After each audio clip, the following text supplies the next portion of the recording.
One of my first tasks when I volunteered at Holt Associates Growing Without Schooling was to unpack the hardcover copies of John Holt's newest book, Teach Your Own, A Hopeful Path for Education, and put them on the office shelves. This fall marks Teach Your Own's 40th anniversary in print and my 40th anniversary working in the homeschooling alternative education movement. I had no idea in 1981 that I'd devote myself to this work, particularly since I didn't like or finish Teach Your Own when I first read it. I was raised in an Italian-American middle-class family in the Bronx, and I was sent to typical public and Catholic schools as a child. Though my high school had an alternative education curriculum that I chose to participate in, the school decided it was too experimental and cut the program soon after my senior year, returning to its roots as a conventional college prep school.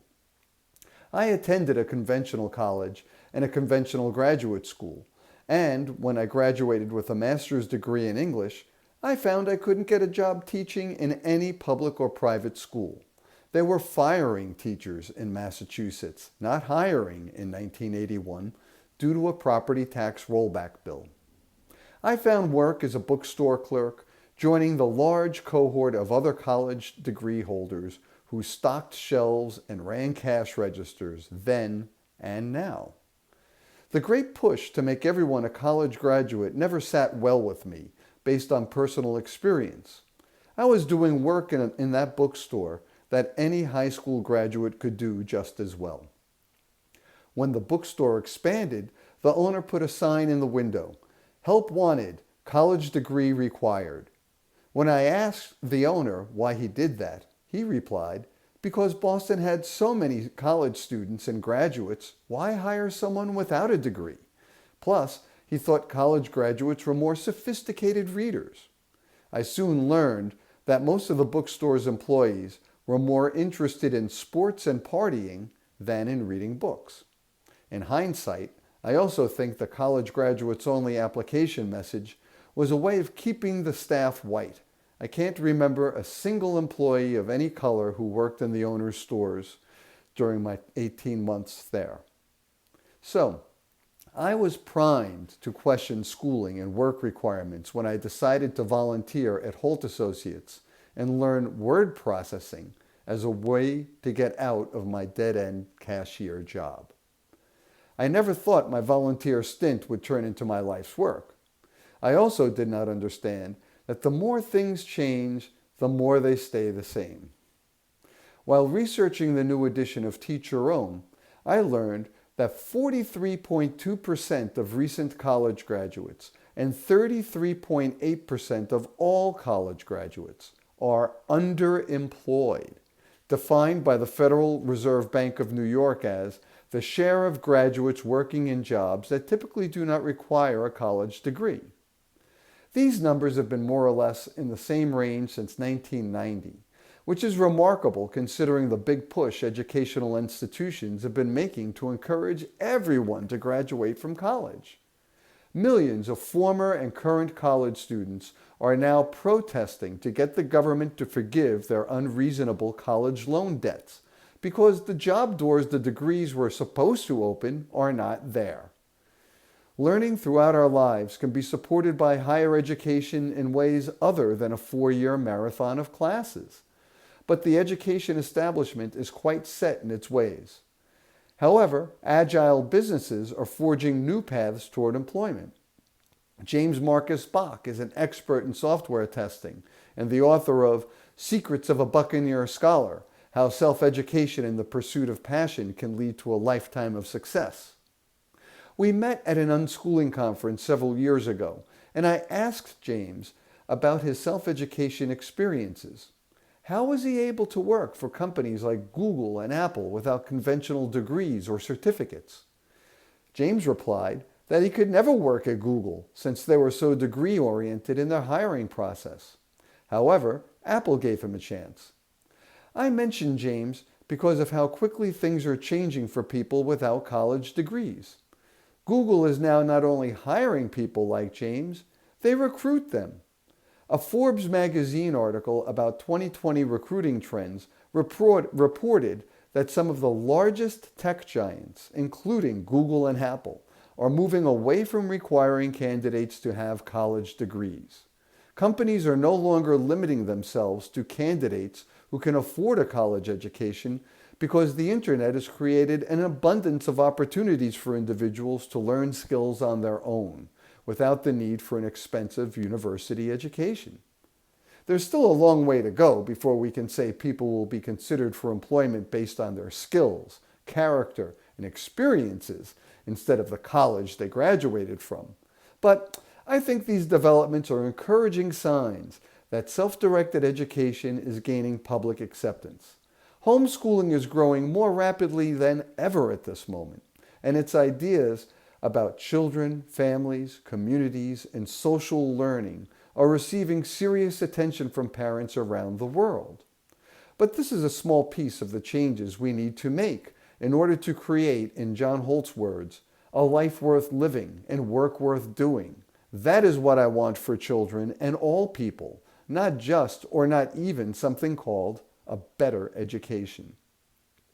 I told Peggy Durkee, John's office manager, that I thought Teach Your Own was crazy. How can parents teach their own children about chemistry and higher mathematics?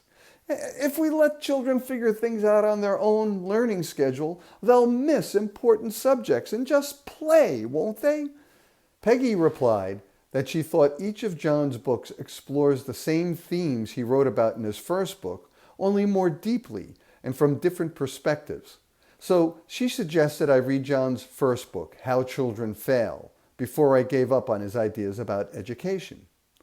Grounded in the classroom and expressing how students feel and act when being instructed, that book gave me common ground to see where John was coming from. I identified with his descriptions of students blustering their way through lessons, confusing lectures, misunderstood instructions, status-oriented socialization, and unfair tests. How Children Fail gave me a foothold into John's thought and my own experiences of school. Nonetheless, it took me many more months of reading and working with John to grasp fully what he was attempting to do with his work. John started Growing Without Schooling magazine in 1977, and it slowly gained readers from all around the United States and the world who wanted to know or tell a story about children learning at home and in their communities instead of in school. John went well beyond trying to make schools more humane institutions for children. He encouraged more institutions and public areas for children to access, instead of just school buildings. He eventually stopped advising parents to form small alternative schools and urged them to unschool, to create clubs around shared interests and other social experiences, instead of getting bogged down with the administration and politics of funding and operating a school. When cancer eventually claimed John in 1985, he didn't think homeschooling would grow to more than 2% of the school-age population. In this pandemic time, the conservative estimate is that about 6% of students will be homeschooled in 2021. The Delta variant may cause an increase in homeschooling well beyond 6%, but regardless of how much growth occurs, there is no doubt homeschooling has crossed into a new level of acceptance for families since the pandemic.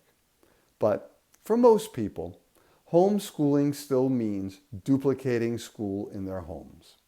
However, there's no reason or mandate that homeschoolers must use conventional school books, methods, curricula, or assessments with our children, because there is not just one way to learn. People continue to learn and grow if they are not attending school, and I believe the less time we spend in school, the better we learn and grow.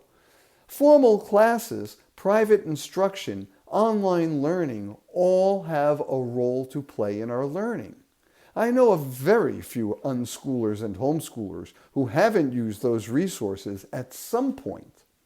But by law and social custom, we overuse schooling to help children learn. Homeschoolers use schooling on their own terms when they need or want to learn about something they can't learn elsewhere, not just because they are 9 years old and the curriculum says now they need to learn about ancient Babylon. Yes, it is good to be exposed to new things and new ideas, But most people are not enthusiastic to accept unasked for teaching and grading on topics they don't care about. Any parent with more than one child knows that what one child loves to do, another might not. But in school, the entire class has to get with the program, regardless if they're interested in what they are being exposed to. Feigning interest and appeasing authority are two of the most important lessons that most students learn without being taught in school. How many high school and college graduates pass foreign language classes, yet can't speak a word after 2 years of classes? How many remember how to diagram sentences or what the Peace of Westphalia was after the English and history tests are taken? This is one of the two big things I learned from Teach Your Own and from unschooling our 3 daughters. Learning is not knowledge. It can only be a precursor to knowledge. Knowledge, how to use and appreciate what one has learned, takes time to mature.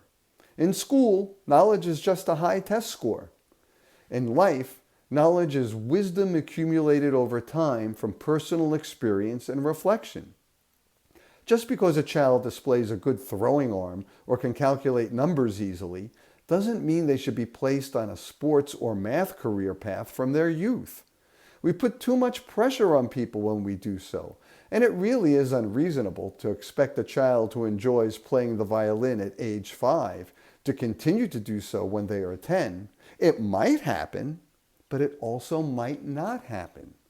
We need to give youth and our older selves the space to act on the knowledge we develop over the course of our lives, to change our minds and try new things, rather than feeling locked into a career we don't enjoy anymore because we were so good at it when younger. We are in such a rush to capitalize and develop youthful energy before we turn into decrepit elders, that we neglect to consider the full span of our lives and the value of the knowledge developed over that time.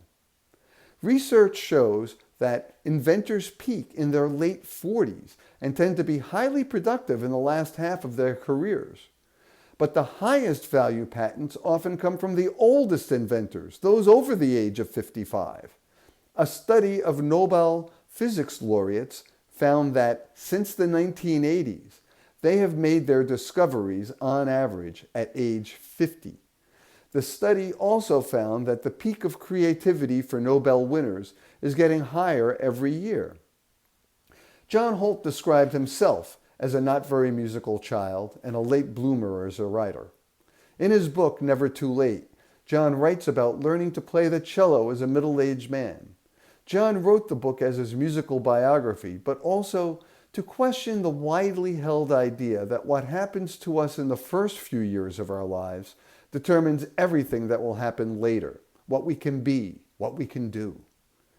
John also writes in Never Too Late that teaching is like medicine and therefore should be given in the right dose at the right time. If given the wrong dose at the wrong time, teaching can poison a child's curiosity. The other thing I learned from working on Teach Your Own over the years is that education should be rooted in child care, not instruction. K through 12 educators have been put in a difficult position for a long time as our social policies have turned schools into distributors of social welfare functions. Most educators feel that teaching academics and assessing children's retention of what they were taught should be their primary function, while parents and society should handle the health, welfare, and spirits of the children. But teaching people always involves their feelings. How much sleep and food they had, if they have some connection to the subject matter, if their home life is upsetting, all impact one's ability to learn. Modern work and social policies have made stressed out, underpaid, two-income families the norm in much of America, and many school teachers are included in that description. Nonetheless, we act as if we can teach and learn regardless of our feelings, stomachs, or spirits. In the late 60s, John Holt described school as the army for children, and the never-ending calls for more rigorous schooling make that description ever more apt. Suicides, drug abuse, and bullying are not unusual to read about in elementary schools today, let alone high schools and universities. We can't expect schools to solve these problems on their own. Yet, our politics and social contracts have boxed us into making any real changes except the most incremental. One can view the history of education as an ongoing struggle between those who believe education is something to be done to someone and those who feel it is something people have to do for themselves. Educationists love to point out that their job is to draw forth the latent talents of their students, to push and expose them to ideas and experiences they feel are necessary for children to know. Educationists find the origin of the English word educate in the Latin word educare, meaning to draw forth. Our English word educe has the same meaning. In other words, to make something latent to develop or appear. So it's not surprising that educationists find their justification for pulling out students' potential in that word. Indeed, the political idea of universal compulsory schooling and the pedagogical concept of making students learn what we think they ought to learn are rooted in this educational concept of drawing out, even by force of law. This model of education is all about doing something to someone, whether they want it or not. I want to remind people to be guided by the true meaning of the word education, rather than the accepted wisdom of what it means. Educare is not the origin for our English words educate or education. Our word originated from the Latin word educare, which means to nourish, to suckle, to bring up. Education's roots are in the concept and image of breastfeeding, a moment when the child is an active recipient of nourishment. It is a moment of repose and sharing for both adult and child. Ivan Illich, who explained our modern confusion about the root meaning of the word education to me, noted that in early European Catholic monasteries, one can find statues of abbots that portray them as having breasts to dispense the milk of knowledge to the monks. This meaning of education is related to the word educere, drawing forth, but in the context of a child drawing forth a mother's milk. The child draws forth, not the adult. Over time, we have forgotten not only our educational roots, but the roles of patience, love, and hope that should be integral parts of any educational environment. Indeed, the educational environment for children today is much more of the workplace than of home. Patience, love, and hope are replaced by timeframes, curricula, and expectation. A parent is considered to be educationally neglectful if the children aren't in school. The conceptual root of the word education is nourishment from adult to child. Educationists readily admit that children who do poorly in their classes probably come from poor home environments, or they will blame communities that don't support education. Yet, rather than deal directly with the root issue of why homes and communities are not nourishing places for children to grow up in, educationists clamor for more school hours as if mastery of state education standards can replace a lack of adequate housing, basic health care, a living wage, or a stable family life. If we can keep the original meaning of education foremost in our minds when we discuss it, instead of focusing on more laws and techniques to draw forth what we expect from students, we can learn how to work with young people to create new solutions to the problems of growing up today. When John wrote the first edition of Teach Your Own, he ended it by noting, "What is most important and valuable about the home as a base for children's growth into the world is not that it is a better school than the schools, but that it isn't a school at all. It is not an artificial place set up to make learning happen, and in which nothing except learning ever happens. It is a natural, organic, central, fundamental human institution. One might easily and rightly say the foundation of all other institutions." What I am trying to say in short is that our chief educational problem is not to find a way to make homes more like schools. If anything, it is to make schools less like schools. Of course, many people argue that's why we need more people to graduate from college, so they can change the world. What nonsense! We have more college graduates than at any time in American history, while our country is drowning in income inequality, intolerance of others, and environmental pollution. We can change things now. We don't need to kick the can down the road to the next generation of graduates to start fixing things. Our institutions are sclerotic. Our politicians and educators keep the institutions running with no vision except to return to some golden age of schooling and governance, or a future where technology serves as our teachers.